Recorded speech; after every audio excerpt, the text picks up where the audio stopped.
Daniel comes with me up to my hotel room, and he doesn't even go into the room, and he stands outside and he goes, "I want you to go into the room, and I want you to stand in the middle of your room." This is at a Sheridan in Chicago.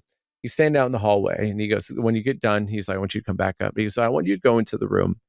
I want you to stand in the middle of the room. I want you to close your eyes, and I want you to breathe in. I want you to find kind of like this nice sort of like cadence in. And I want you then, once you kind of gather your breath and you get like a nice cadence going," he goes, "I want you then to kind of just be aware. Like, what does the air feel like? How is the atmosphere like hitting you? Like, just, I want you to be just aware of all of the things in the room." And I remember at the time just being like going into any, like most hotel rooms, I feel like, or a lot of hotel rooms, I walked in there and it was like, felt a little humid, even though it wasn't during summer. And so you couldn't account to that. Kind of felt heavy. It felt dark. The air felt like it wasn't easy to kind of like breathe in and out. It just felt like what I would assume just like a normal like hotel room. Come back out, and he's like, "Don't tell me. I don't want, like, I want you to, now I want you to come in with me." And he goes, "I now want you to do the exact same thing." But he's like, "But I'm going to clear the room."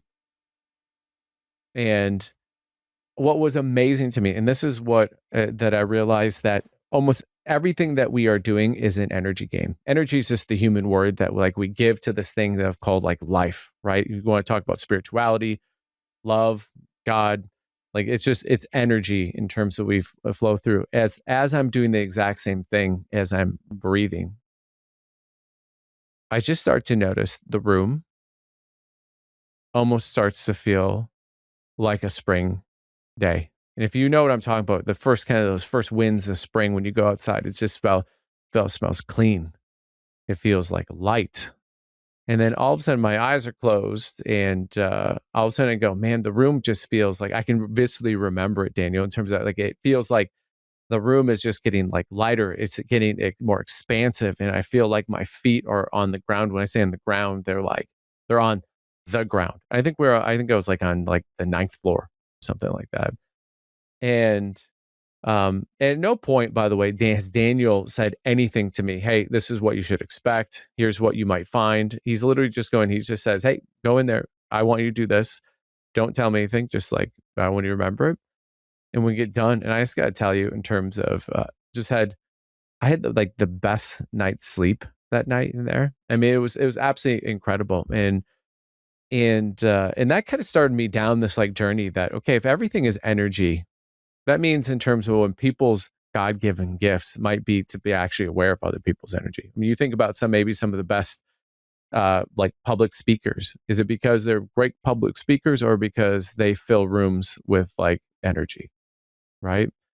Um, and so that's kind of started me down the road, Daniel, with kind of being really intrigued about like what you do, and how I brought you into like my life, and things that were blocking are no longer blocking. Mm-hmm. And so can you talk a little bit about what it is that is happening?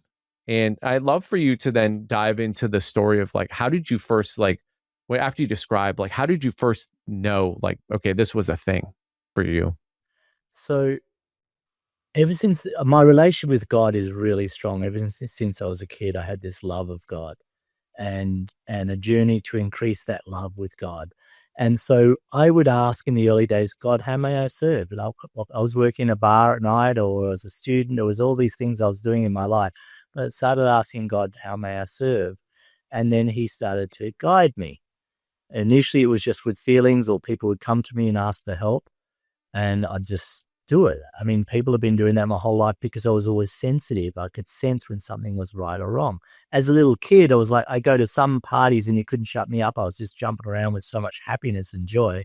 And other times I go in and I'd be sitting in the corner real quiet because the energy in the room was, I didn't know then, but it was scary to me. And so I developed more and more, why is this scary? What can I do to fix it? So like, for instance, when I went to your hotel room, I go in and I say, God, how may I serve? And God shows me how I have a lot of spiritual help to do this work, shows me what to do to remove and change the energy in that particular hotel room. It didn't affect outside. If you walked outside the hotel room again into the hallway, it's like it's completely different. So I learned how to clean an energy or a space or a property that doesn't interfere with anyone else's space. And as being in a hotel, I mean, how many thousands of people have slept in the bed and they have all these different energies and so forth. And the cleaning crew only has a limited time to really clean the room. So there's a lot of energy built up. So God showed me the ways to remove that energy that's heavy. Like you said, that real humidities that are a thickness in the air, remove that so it lightens up, and then we bring love into the space. So clean the bad out and bring love in to replace it. That's why you saw that spring freshness in the room. And you're going to sleep well because your body's not in a fight or flight situation. It's like, and boom, you just go to sleep. So you can have a good night's sleep. And that's what I do. And so how did it get to where I'm doing now? Well, I was in college, I was an athlete, and I was training for the Olympics, 92 Olympics in Barcelona. Unfortunately, I got injured a week before the Olympic trials. I'd already qualified, but the injury took me out, took my chances away. So I started on this journey. How did I get injured? Why did I get injured? And so through that search, I started to discover how our genetics could have impact on our reactions to life. Our environments can influence our life, and so forth. So I learned all these dealing with energy and spirits, how it impacts our life. And then I said, okay, well, God, how can I help people? And that's how it all began. So started off, long time ago.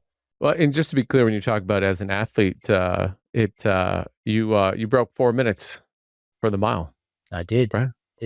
I didn't even know I did. I was just preparing for years, improving. And when I crossed the line, there was no one else. Everyone else was way back behind me in the race. And I crossed the line. The coach runs up to him, picks me up and throws me out. You did it. I said, what did I do? I won the race. He goes, no, you broke the 4 minute mile. I go, really? Like it was because that's the way I work on methodical growth. How can we improve every day? How can we grow so that life is always a growth process and life is a joy? And that's why I didn't even know I did it at the time until afterwards. Yeah. So I'm guessing if you're listening to this, at a certain point, you might be going, okay, this sounds a little frou-frou-y, maybe a little woo-woo-y. And so Daniel, what would you say to people who the idea of talking about energy and spirits kind of, I think we grow up, I think a lot of people have grown up in a culture where it's where when they're talking about God, it's very much in the institution of like church, religion. And can you talk a little bit about that to help maybe people kind of be able to peel back some of the I'm one of those people, man. I was like, oh, this is a load of crap, I'm like one of those scientific people. So the only way that I could justify doing this work was it has to be in results. It has to be results based. There has to be a before and after. There has to be a dramatic result. And the real breakthroughs came through when I have this passion of architecture is my love since I was a little kid. And I have this passion for clearing properties. And the results came when a property had been on the market for a year or 2 years. I come in, clear it, and it sells the next day. Because it was a dramatic result because there was an energy block on the property stopping it from being sold. So I said, okay, this is the proof I need to show in all areas of people's lives. If they're coming to me, they've got to get a result. That's my focus. So it's not all this wow woo stuff, It's like, no, I'm realistic. Let's get results. So that's that part of it. And then as far as God, I mean, I don't know. I just had this connection to God. Like I remember as a kid, my family wasn't really religious. We grew up Catholic, and we would go to church Easter and Christmas. That was it. But I would jump on my bike when I was old enough and I'd ride to church on my own. My parents wouldn't come. I'd just go and do it on my own. I just loved to be there. I didn't understand why. Later, as I grew older, I started to notice that when I had communion, my body changed. My mind changed. My mind got quiet. So how is this little wafer, when I take it in my body, can change my thoughts? And like my mind goes quiet. It's impossible, right? Or my body just gets completely calm. And so I experiment with it. I'd sneak in 5 minutes before the communion service and sneak out just to see how my body was reacting to the was it the church or was it the communion? I go to different churches to see how it was. And it was like constantly, every time I received the blessed bread, it was God transforming my physiology, which is the proof I needed to know this was real. Because it was so scientific, I had to have a physiological result, and it was given to me. So that's where it all began. I was a bit of a rebel, as we all are when we're late teens, early 20s. So I sort of drifted away, and I noticed there was something missing in my life. I didn't know what it was. And I got even more scientific, more in my head. And then when I started going back to church, I remembered, this is what I felt as a kid. And so that's how that transition. And now I talk to God every day. I'm praying every day because I see the results of the work I'm putting in on my spiritual life. What do you think people get wrong about God? God is love. God is not what we hear a lot about, all the negative. God just loves us like you would love your children. So much love. Even if they screw up and you get angry with them, you still love them. It's like God's like that. So God's always loving. It's us that screws up. So it's our interpretations. It's our way we perceive. It's all the different egos getting involved to try and, oh no, we want to do it this way and I want to take over. And so just let God feed you. It's okay. Let God guide you on the way. Follow your intuition. Intuition is God helping us. We pray to God for help and God answers through our intuition. It's up to us to listen to it and act on it. How many times has everyone said, I wish I listened to my intuition, or I wish I'd trusted my gut instinct? That's God trying to help us to have a great life. God wants us to enjoy our lives, not to go through hell on earth. What do you feel like blocks people's intuition? Because I'm thinking, okay, you're having like this experience, right? My dad was a pastor, did communion a lot. I mean, we had, at one point he was a pastor of 2 churches. So I would do like double communion. You'd think I'd be like so blessed at this point, right? But and you have this like a bit like this, like you are like aware of like, oh, like night, day. What do you think gets in the way of people's intuition and their ability to listen? Definitely doubt is a big one. Fear is a big one that shuts people down. Being too logical or mental can, analysis paralysis. You get an intuition, you start to analyze it, and then you lose the intuition because your logic goes another way and you go, I should listen to my intuition, right? It would have been a lot easier. So it's like that. It's the fighting energy some of us have and not trusting when we get that intuition, that gut instinct. And it just takes practice to let me follow my intuition and see what the result is. This is like, I'm a very scientific person. So I want to see results. So the more I practiced it, I noticed, hey, this is really the best way to go. So I would, I remember when I really asked God, this is way back early in my business, say, God, please hit me across the head. Show me that it's you talking to me, not my mind. All right. This intuition is you talking to me. And the first time it happened, crazy. So this lady comes for a session with me when I was doing live sessions back in the day. She comes to my office. I open the door and my intuition said, go buy her flowers. I'd never met this lady before in my life. I'm like, and I'd already made this strong commitment. I'm going to do whatever God says to test it. So this is like not only testing what God's saying, but also testing my own insecurity about someone I don't know. So I said, hey, we need to just go down to the store, pick up some supplies for your session, right? Well, this lady's in her probably early 50s at the time. And so we went down, I grabbed a few other things to distract the story, right? And then got the bunch of flowers. And as we're walking out of the store, I said, here, these are for you.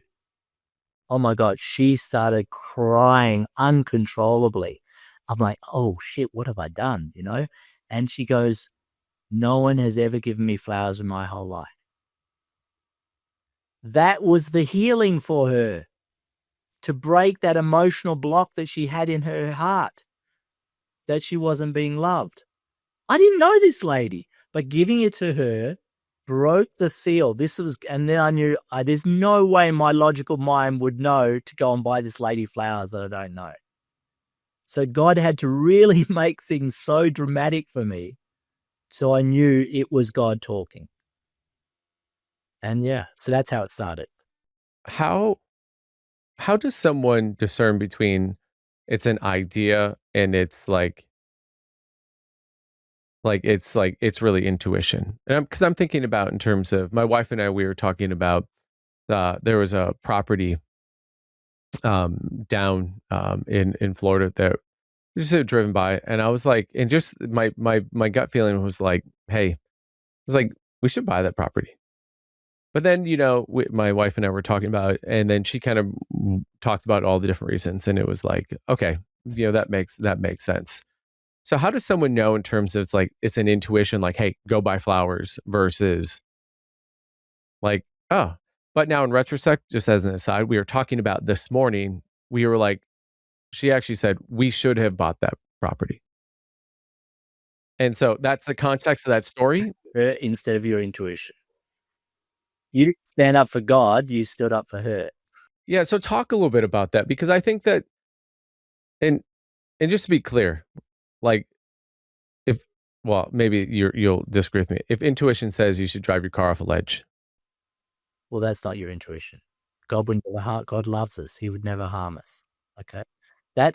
Okay. So what's the distinction? How do you discern?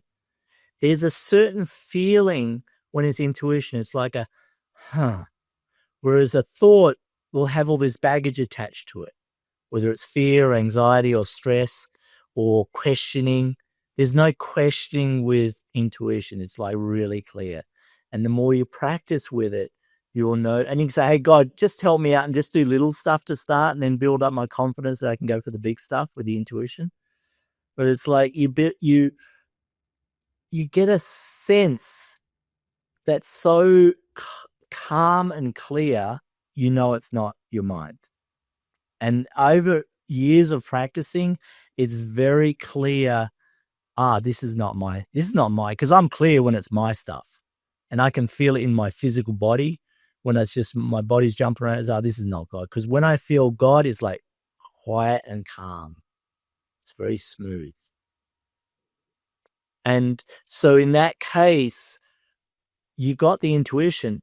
There's one thing I want to tell you, and also your listeners, to be very aware of. God will sometimes give us the intuition. But I always say, God is spirit. We are living in a physical reality. So you ask a second question to God. When you say, thank you, God, then you ask a question, God, what's the timing on this? I've seen so many entrepreneurs get an intuition. It's so clear what they need to do, and they go and do it, invest it, and they go bankrupt because it was a 5-year intuition. It wasn't a now intuition. And so you ask, what's the timing? And you get, it feels like about 3 or 4 years away. So now you have the intuition to start preparing to be ready for the event. Does that make sense? So it's like, remember, spirit and physical are two different realms. So you be real in both. Now, if you said you got the intuition to buy the property, and your wife said, well, let's look at the numbers, let's analyze it. Oh, it's out of our budget. Great. When can we aim towards that? So you start aiming towards that position. Suddenly it comes back on the market again, just when you're ready. It's interesting because we talked about it and we were like, well, you know what? Wouldn't that be wild if this summer the property came back up? And so we'll have to maybe put a pause on that and reconvene when it does come back up. Hey, But the point is to listen to the intuition and to say, okay, what's it going to take for us to do this, to follow this intuition? I'm not going to do something stupid and put my family in jeopardy and, get a wild loan out or whatever it is and relocate to another state. No, look at what the process is. You just get the intuition and then you follow it for the future. is there a way to get intuition into more into it rather than just waiting for the intuition? Can you ask for intuition? Well, when you develop it, you get more. The more you practice, like anything in life, the more you practice, the more you get, right? So the more you focus, the more you get. So I wrote a book called The Financial Freedom System a few years ago, which is not about the money. It's actually a training program to develop your intuition every week for 5 minutes a week. So by doing this process with your money and seeing the results that are happening in your life as a result of this process, you're actually developing your intuition so you can understand what feels right and doesn't feel right. And you keep building this strength, this muscle, so that over a period of a few years, your intuition, your understanding, your ability to take action on your intuition is very clear and very strong. Can you give some examples of, because by the way, I love that I would not have tied hey, we're going to do this financial system into what you're really doing is training intuition. So I love that you did this as a very kind of, well, we're going to loop it in, but can you give some examples of what you've seen, a personally, but what you've seen actually in when people are training that 5 minutes a day? So what happened, a great example is, thank you, my intuition, for showing me. God just showed me an example. A client I had probably 20, 25 years ago who I was taking through the financial freedom system. He could never find a date for a while. He wanted to get married so much and he could never find a woman. And he had all the money. He had everything, all the trappings that would be he was a great, good looking guy, everything. But something wasn't right. The women weren't connecting with him. So he started doing the process and he developed his intuition and he became attractive to the woman and he got married, had a family, and he's probably got grandkids by now. But it was so that's an example of how that training the intuition lightened him up because he started to trust who he could read, which woman should I go out with? Which one should I not go out with? And he started, and then they started to come towards him because his confidence levels went up because he was listening to God. Women know, they can feel it. If a woman is in her heart, she knows if a guy's with God or not with God. Unless they're in their head, then they're just going to look at the external trappings, right? But a real woman is going to feel with her heart and she will know this guy feels safe. The reason he feels safe is because he has a relationship with God, which is through his intuition. It's interesting you said they know in their heart, right? Could sound very much like a euphemism, right? Oh, from your heart. But I've been spending some time thinking and doing training in heart coherence. And I think when you think about the heart, most people think it's just the thing that pumps the blood through your body. But the more and more I spend time with and contemplating the heart, it really is the epicenter of where these exchanges are happening, these energy exchanges. I mean, the liver thinks it's the king of the body, and the heart just quietly has compassion for the liver and there's no worries, mate. You have your time in the sun, but I'm going to get on with the real work that needs to be done here. Yeah, say more about the liver.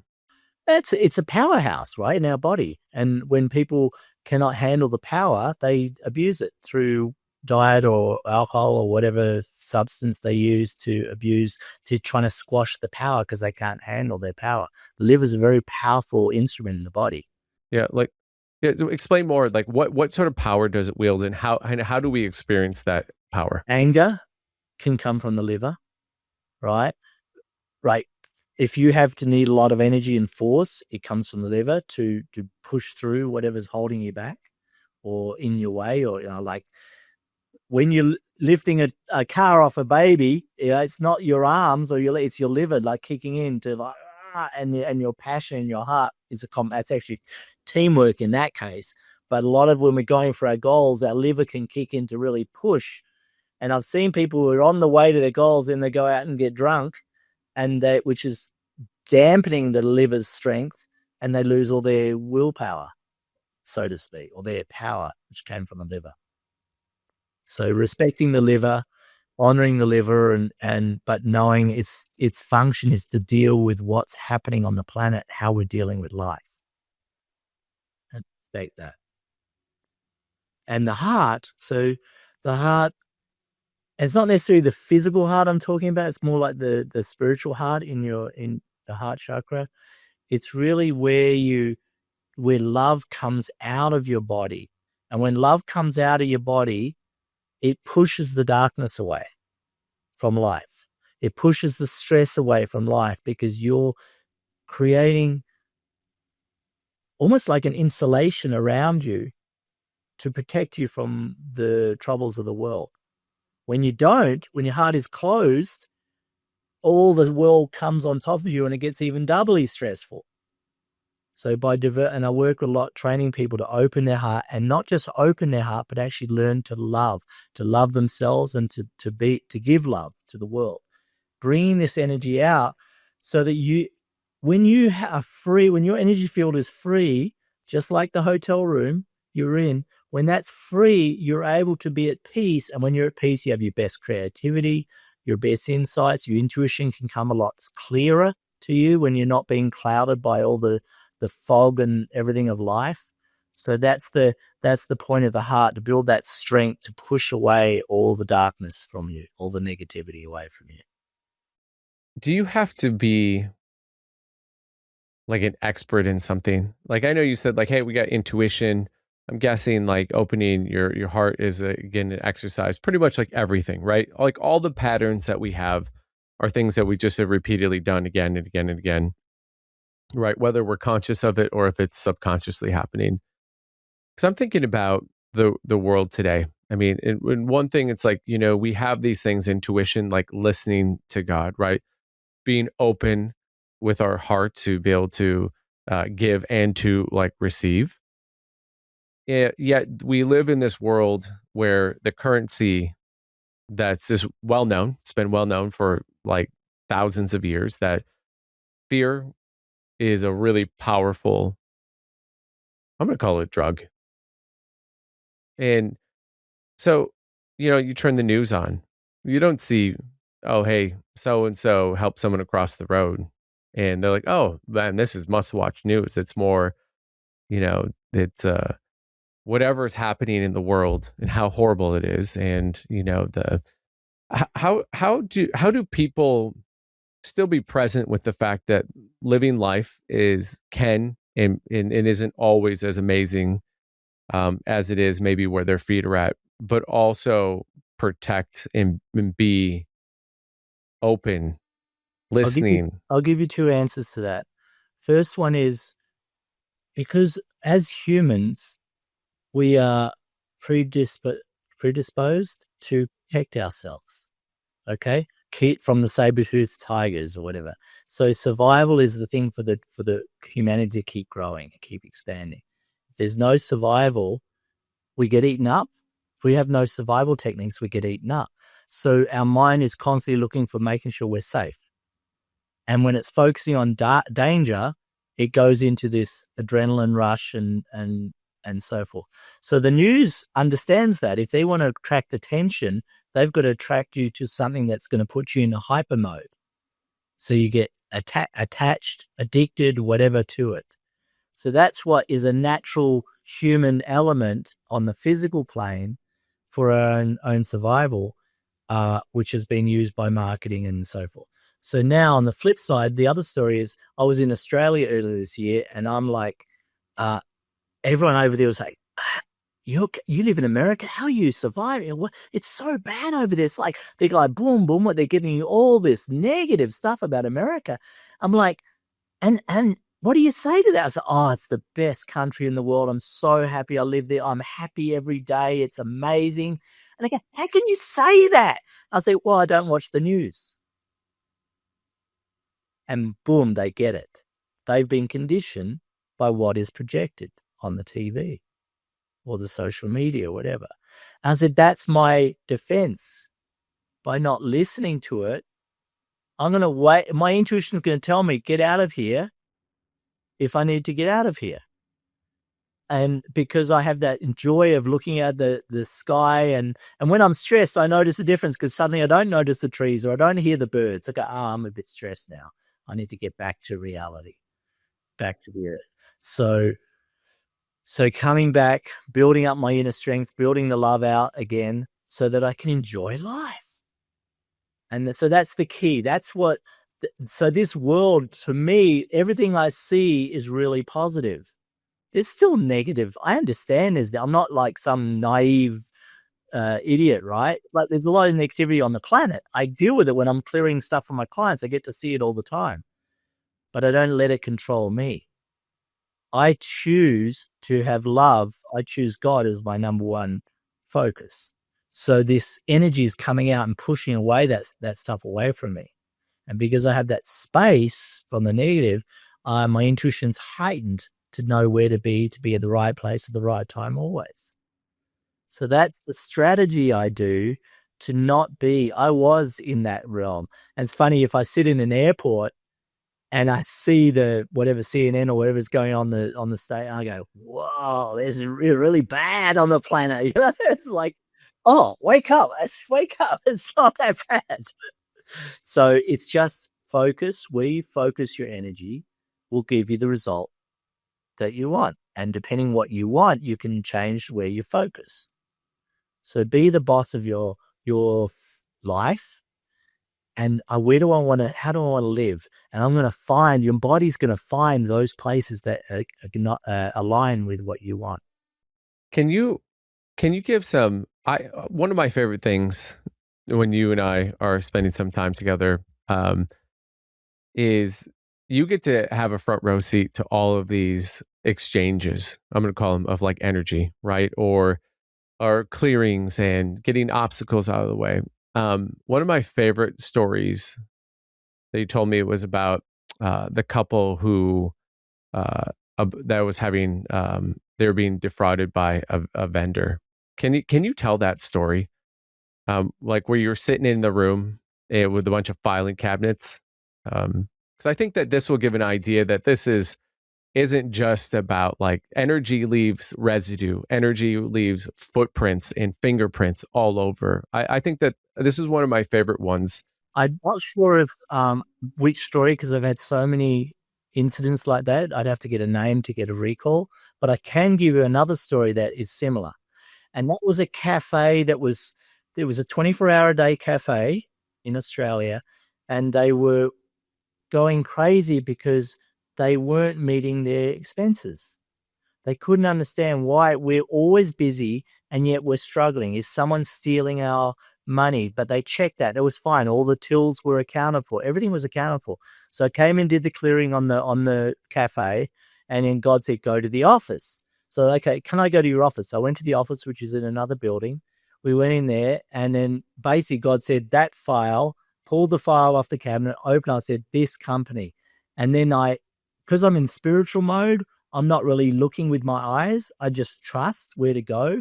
And then when we looked at the document that I pointed to in this file that was in a whole wall of files, it was the coffee company. And I said, you got to check your invoices with the delivery docs. And there was a massive discrepancy. So they weren't delivering what they were charging.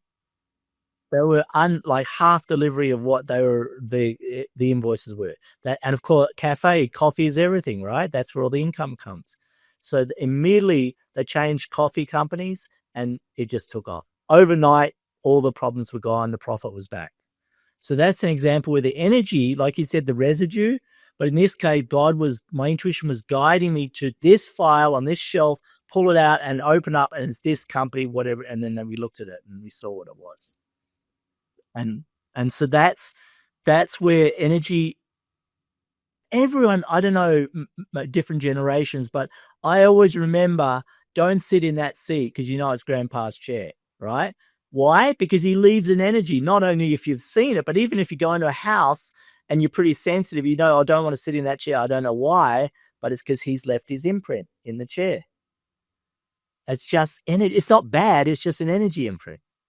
If energy is everywhere and people are listening to this, what are the things that they can do, right? Because they might be going, okay, hey, you know what? I don't have access to Daniel. Never heard of like what Daniel does. I mean, it's not exactly like you go through high school and be like, so you talk with your counselor and they're like, so uh, you could you can become a nurse, you can become a doctor, or you could have connection with God and understand love and spirit and energy. And like, that's not one of those things that people like talk about. And that's one of the reasons why I was really interested in having you on, in part because I know that some people are listening to this. This is going to make them feel really nervous and it's going to make them feel uncomfortable. And they're going to go, this is bullshit. And the reality is that I'm a pretty healthy, skeptical person for those who know me. And I've just had like my own experiences with it, not just even for myself, but for like people close to me in terms of seeing the impact of this. But if people are sitting here going, okay, hey, how can I connect in? Because what I'm hearing from you, it's not, oh, hey, I just have this special gift. It's what I've learned from you is that everyone can have this connection if you just ask. And so, what are the things that you would say someone who's listening to this today, like, hey, let's walk through these steps, and if you do this, you're going to have kind of this first inclination. Okay, so before you even go to God, all right, if you just start with the physical body, first step is we spend so much time in our heads, okay, in our brains. First step is drop below the neck into our physical body. So that's the intention. I want to listen to my body, not my mind. So no matter what the mind says, I'm going to listen to how my body reacts to a certain situation. So you got a one room in your house or your office, doesn't matter. You stand there like you did in the hotel. You can close your eyes or open, depending how strong you are. Just close your eyes and just sense, am I breathing here, or is my lungs tight?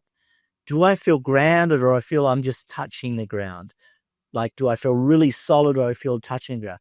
Am I sort of leaning this way or that way? So you're getting a sense of how your body is responding to the energy in the environment around you.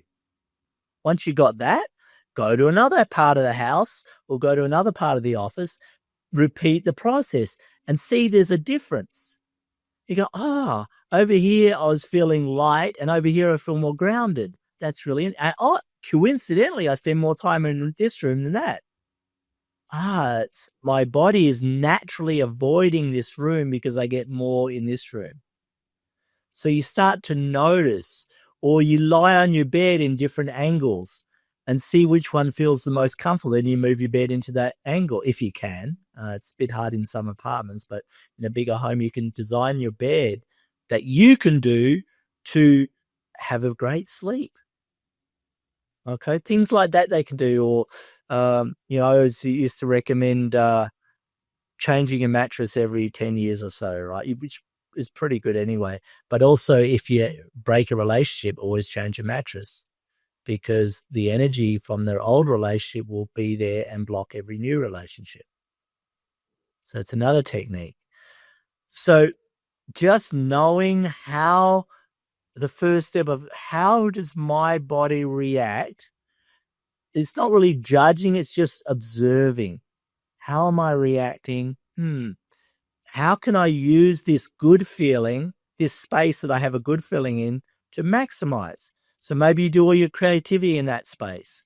And if you just have stuff you need to get done, you do it over in this space. And then a great example just came to mind. I was clearing a house probably 30 years ago. And I went into the kitchen and I said to the lady, "Hey, did you have a fight here in front of the oven?" And she started crying. Because I said about 5 years ago, and she said, "Yeah, I had this big argument with my husband. I've never been able to cook since. We always eat out." The energy from the fight was still in the kitchen. We cleared it up, and guess what? She lost 50 pounds in like a couple of months because she started to feel safe again in her kitchen. So, and she was safe to cook again and bring the energy back into her home, because the energy of the fight was still sitting there even 5 years later. So let's talk about that, right? Because let's talk about some outcomes. You talk about weight loss, you talk about money. I mean, these are things that oftentimes people are looking for more, right?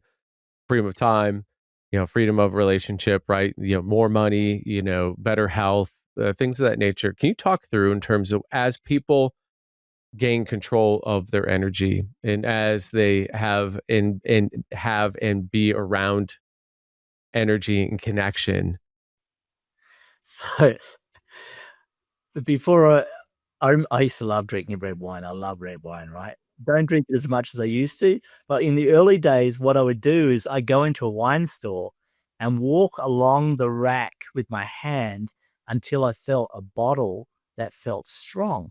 And my intention was I don't want a hangover, I don't want a headache, I don't want all whatever the ingredients that cause that to be in the bottle. So I'm going along and I'm feeling, and then, wow, this bottle feels really strong. And I say, okay, I'll keep that, stand that one up, keep going. Oh, there's another one. And then I compare the two, and that's the one I buy. So I haven't even looked at the label.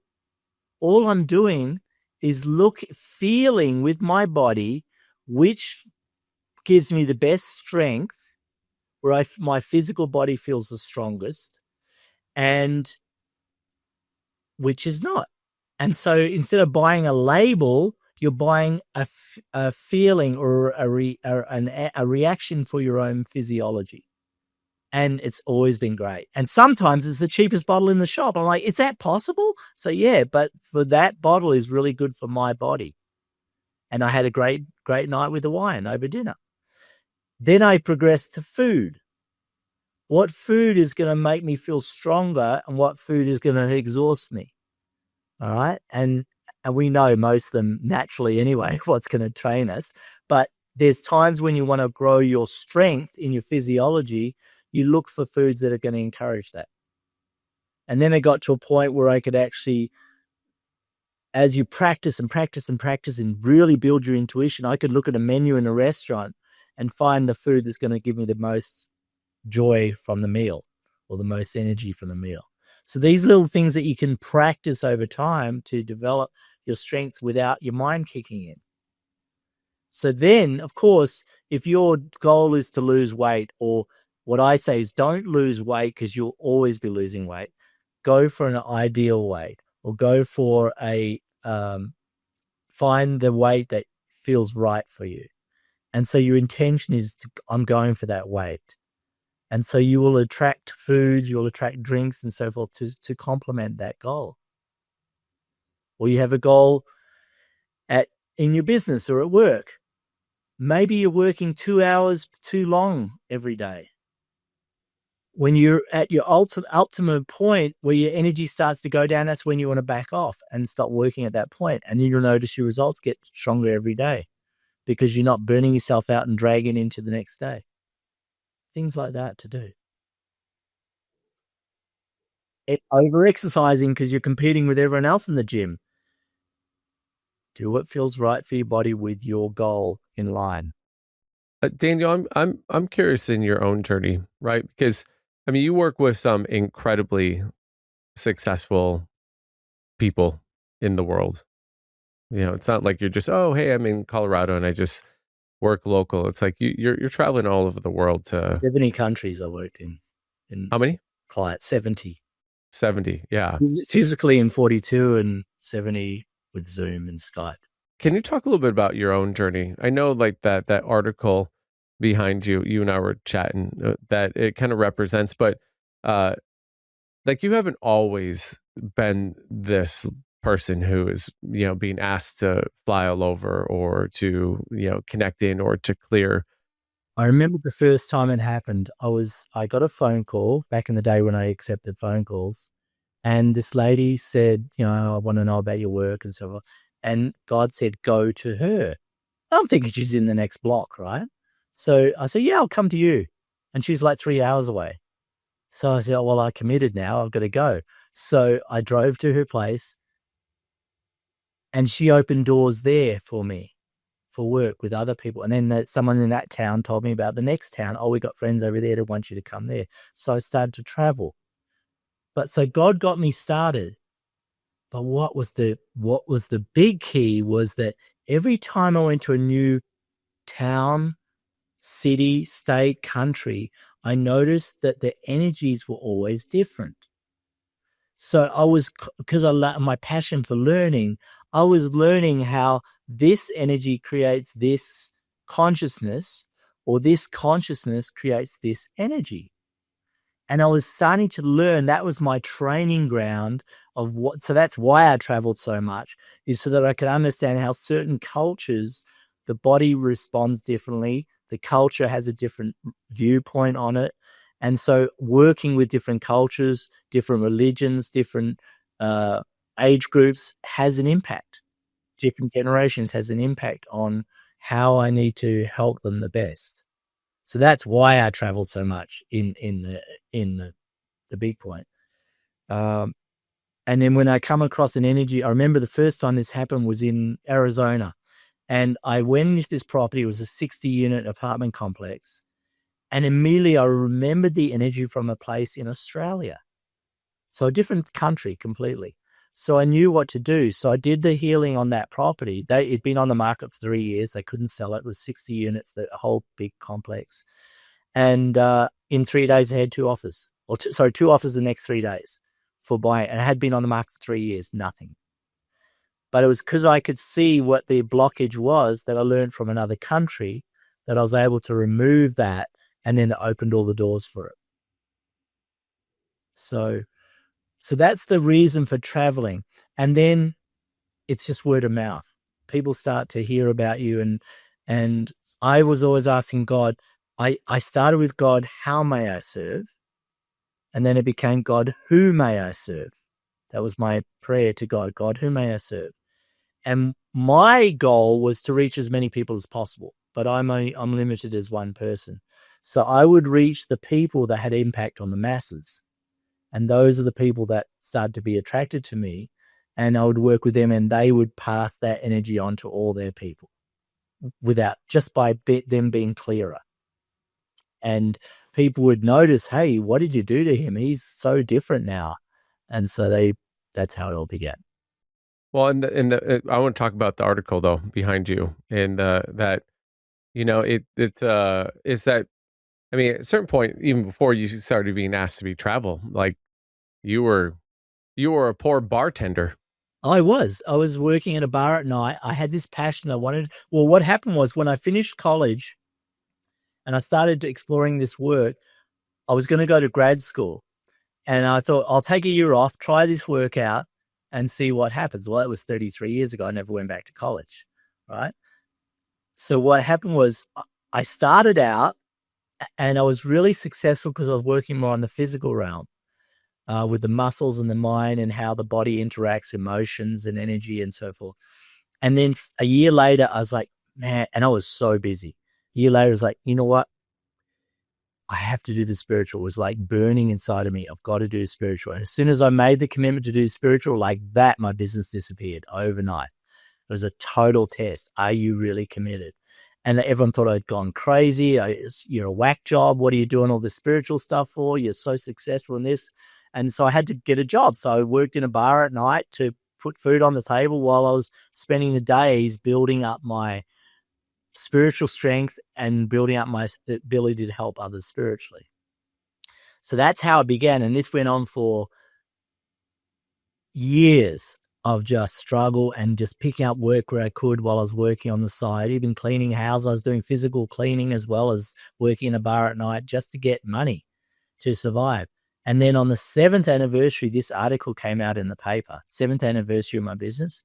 And it was like a floodgate. It took me seven months to get through all the calls that came from that one article. And the referrals went on for years. Even people would cut out the article and keep it on their fridge when they needed me. And they called me it was up to 5 years later. I get someone, hey, I've had this article I've been holding on to when I need you. And they would call me.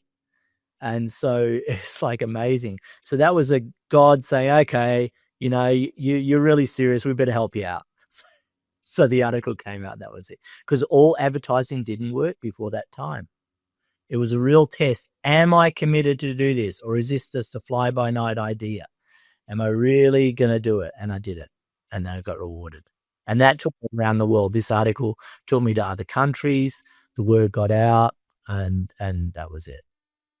What do you attribute about that article that was different than all the other ones? I think it was a blessing from God. That's my thoughts on it, because of the time.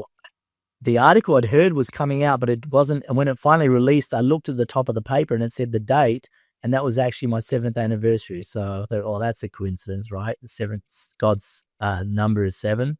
So it's exactly on the 7th anniversary when I started my business. And when I first started it was the 30th of April. And when I started my business, it would have been cool to start on the 1st of May, right? To make it a clean start. And something inside of me said no, because it was already in the plan. It was a test. Would I hang in there, or would my humanness get in the way and quit and go and get a regular job? That's amazing. That is absolutely amazing. What are the other things that you think that as you are working with all walks of people, but you deal with a lot of elite performers, what do you notice about them that you think that people listening to the podcast could take away? Everyone's human. We all have the same issues, the same stresses, just in different forms. We're always fighting against stress and anxiety, fighting against our pain, looking for peace, fighting against our confusion, looking for clarity, fighting against our chaos, looking for calm. And that's what I do, is always this transformation, getting people out of that state. Doesn't matter who you are, get you from that place to a better place. So everyone is the same. It doesn't matter what position in life you have. Everyone could use a cleaner, so to speak. Every place could use a cleaner. So that's why I say to people, if you catch yourself judging someone, that's the negative messing with you. See how you can build up your love and compassion for another human being. And that frees you up like you wouldn't believe. Like to get to a point, and I'll work with people and say, look, I've worked hard with this one person in my company, but man, they drive me crazy. And as soon as I remove that blockage for them, instant love with them. And then all the problems disappear overnight, because the energy exchange is different. I work with a lot of high performance speakers, and there'll be certain people that would trigger them and put them into a stress mode when they're trying to perform on stage, whether it's in acting or coaching or even bands. I've worked with some high performance bands around the world. How can they reach the audience better? And it's an energy flow. So removing those blockages so the energy can flow from them out into the audience. So to bring everyone together to enjoy. Well, I know that as people are listening to this, they're going to want to know, okay, well, if they want to know more, Daniel, obviously, I know you got a couple projects you're working for. And what I love that what you've been trying to do, and you mentioned this earlier, hey, how do I impact more? Because you used to just do 1-to-1, right? Like, and that's, one ripple at a time, right? Can make waves somewhere else. But you've kind of created this, kind of this next way forward a little bit differently for a lot of different types of people, not just for people who are like, hey, I'm going to fly you across the world here to help me like reach a room of, 10,000, 20,000 people. Right. So you got programs for that, but can you talk a little bit about some of the programs that you have that people can think about if they go, man, I would love to have some clean air to breathe and some clean space to be in, some clarity. So what I recommend to everyone who either the budget doesn't allow them to work one-on-one with me, or they just want to have the experience, start out with, I have a monthly clearing program called, it's like an energy clearing. It's the white energy process, which it cleans away all that stress I'm talking about around your body. So you can breathe and move forward. And some people do it every month, so that every month, not only they're getting clean every month, but they start to grow in their strength, the spiritual strength. I made it affordable for people so that they don't break the bank to get to me. And it's easily accessible through Zoom and so forth. And it's a whole system called the Growth Energy Transformation System, GETS, GETS. And I offer different ones. I offer that for a good energy cleanup. And I also offer another one for someone who's really focused on their spiritual growth. So they want to grow spiritually, and they just resonate with what I'm doing, and they sign up for that to help with this. So we just focus on the spiritual growth. Both of them, you're getting the energy cleaned, you're getting any negative spirits that might be around you removed, any negative consciousness around you, we're going to clean you up so you feel like that spring air feeling, and also there's growth. So that's how it starts. And I know before you go to the other one, I just want to give a shout out to this one. It's I coach a lot of entrepreneurs, and I had no idea like that they knew anything about you. And I said, "Oh, hey," I said, you should check out Daniel White." Like, "Oh, Daniel, oh." I have been doing his monthly calls. And I just got to tell you, it has been transformative. And so I just want to give you a shout out, and the fact is that it doesn't have to be on a one for you to be able to get the the result. So anyways, keep going though. Well, the one-on-one is really specific, where you want to work on one particular thing that you've tried everything and I just can't get this. So you'll actually invest to come with me one-on-one to really, you'll get the cleanup as well, one-on-one, but also we'll focus on that particular issue that you want to focus on, whether it's a relationship or like I had a couple who were struggling to sell their home, and they just called me for an interview to see if I can come out to clean their house. It'd been on the market for 9 months. They couldn't do it. This is out New York. And so I did the clearing, and I could see the block was with them. So I actually did a clearing on both of them together, removed it, and the house sold that week. And they got $500,000 more than they were expecting. So they thought that was a pretty good deal, right? I didn't have to fly out there to clean the house. I had one company, and this is years ago, and they wanted me to go through. They just built this beautiful on the river stream of townhouses, beautiful environment, everything, but it wasn't selling. And so I said, "Can you come out and clean every one of and prepare them for sale?" Because they had this reputation. And God said, "Go to their marketing office." So I went to their marketing office first, cleaned the marketing office, and that was on Monday, and that Friday I called them back, said, "Okay, let's set up the appointments for the clearing the individual apartments." No, half of them are sold this week because the block was in the marketing department. It wasn't on the properties. So God will show me where to go to help the people the greatest. Amazing. And that's developing your trust. That's when we're doing the spiritual growth monthly program. That's focusing on developing your relationship with God, really strengthening your relationship with God. So, yeah. Do you want to talk about any of your future projects, or do you want to leave that for a future podcast? I think that's good. I do offer for high-level executives, I do offer programs where they can focus on a particular goal they're going for, and we do it over a year or 2 years. I mean, some of my clients have been with me. I'm celebrating 20 years with our good friend Dan Sullivan, in June. 20 years been working together, and I've been helping him transform and grow. And now he's in his 70s and he's flying. So we're celebrating. So it can be once off, or it can be a long period of growth. He's always growing. One thing I have a rule: if I can't help somebody on one issue in 2 sessions, I'm the wrong person. And I tell them, I don't want, and the reason that came about was that I had a client after the session look at me and said, "I just spent 10 years in therapy on this issue, and you just got rid of it in 1 session, 1 hour." And I'm like, why would anyone spend 10 years in therapy? It didn't compute with my mind because I'm a results kind of guy. So that's when I made the commitment. If I can't help them in 2 sessions, that's it. And the last time I did it, it took more than 2 sessions, was in early 2000s. And that was the last time I had to do it, because I'm always growing, always finding ways to get it more efficient. So why do people come to me for years, like Dan, our friend Dan? Because they get such a great result. They look at other areas of their life they want to improve. And we knock it out there, and we knock it out there, or it's relationships. And now with Dan, he's got no past left, so we're just working on his future. And so he's been writing a book every 3 months now. It's just coming out all the time because of the work of clearing the way. So that's different aspects of my work as well. Well, Daniel, it has been an absolute joy to have you on the podcast. And I am hoping that our audience takes advantage of these opportunities to be able to join at minimum these monthly calls with you. I know for one that you have cleared many things with me, and I'm deeply grateful that you're able to come on today.